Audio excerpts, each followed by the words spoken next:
আমরা কিন্তু দুই টিমেই এখন টপে আছি। আমরা যদি এই ম্যাচটা জিততে পারতাম তাহলে হয়তো বা নাম্বার 1-এ শেষ করতে পারতাম। আপনি খুব ভালো একটা স্টার্ট পাইছিলেন, ওই শটটার পরে আর একটু কলাপস হলো, যদি না হয়তো স্কোরটা কি আরেকটু বড় হতো?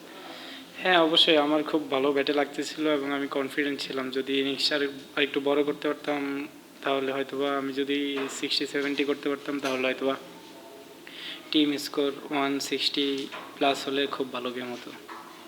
বলাররা খুব খেলাটা শেষ হওয়ার পর্যন্ত আনতে পারছে, এটা তাদের ক্রেডিট অবশ্যই। আপনার একটু আফসোস লাগতেছে কিনা যে একটু রান আর একটু বেশি দিতে? অবশ্যই আফসোস তো থাকবেই, কারণ আমরা কিন্তু দুই টিমেই এখন টপে আছি। আমরা যদি এই ম্যাচটা জিততে পারতাম তাহলে হয়তো বা নাম্বার 1-এ শেষ করতে পারতাম। সো এখন আরেকটা ম্যাচ আছে আমাদের, আমরা লুক ফরওয়ার্ড দেখি নেক্সট ম্যাচটা যদি জিততে পারি তাও আমরা 1-2-তেই থাকবো। গেমটা যখন লাস্ট ওভারে গেল, লাস্ট ওভারে 11 ওভারে 2 উইকেট চলে গেছিল, তখন কি একটু আশা থাকছিল যে না আমরা এখান থেকে জিততে পারি? যদি অসুবিধা ছিল, আপনাদের কি অবস্থা ছিল? না, আমরা চেষ্টা করেছি যে শেষ পর্যন্ত নিয়ে যাওয়ার গেমটাকে, যেন যত লম্বা করা যায়। এখানে রান রেটেরও কিছু ক্যালকুলেশন আছে, সো আমরা চেষ্টা করেছি যত লং করা যায় একদম শেষ ওভারে গিয়ে শেষ করার। আপনারা থ্রু আউট দ্য টুর্নামেন্ট খুব ভালো করে করছেন। এখন একটা চান্স হচ্ছে যে যদি লাস্ট ম্যাচটা মানে এই ম্যাচটা জিতলেও আপনাদের হইতো যে টপ 2-তে থাকে, এটাও নিশ্চয়ই আপনাদের প্ল্যানে আছে যে টপ 2-তে থেকে কোয়ালিফায়ার খেলাটা, যেহেতু প্লে অফ অলরেডি কনফার্ম হয়ে গেছে। না, টপ 1-2-তে থাকলে আমাদের জন্য দুইটা অ্যাডভান্টেজ পাবো সেমিফাইনালে। সো আমরা বলবো আরেকটা ম্যাচ আছে, আমরা যদি ওটা ভালোভাবে ফিনিশ করতে পারি তাহলে আমরা টপ 2-তেই থাকবো।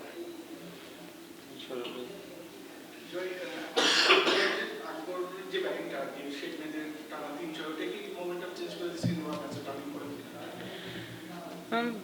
ও বলবো যে ও ভালো ব্যাটিং করতেছিল। ওই ওভারটাতে যদি আরেকটু কনসিডার করা যেত তাহলে হয়তো বা খেলাটা অন্যদিকে যাওয়ারও চান্স থাকতো। ও হয়তো বা ওই ওভার অফ স্পিনার দেখে রাইট হ্যান্ডি ব্যাটসম্যান টার্গেট করেছে আর কি। আপনাদের খুব ভালো সুযোগ আছে কোয়ালিফায়ার পর্বে সরাসরি খেলা। আরেকটা যেহেতু রাজশাহী আপনাদের অপোনেন্ট কোয়ালিফায়ার, তাদের সাথে আজকে খেললেন, একটা প্রস্তুতি হয়ে গেল।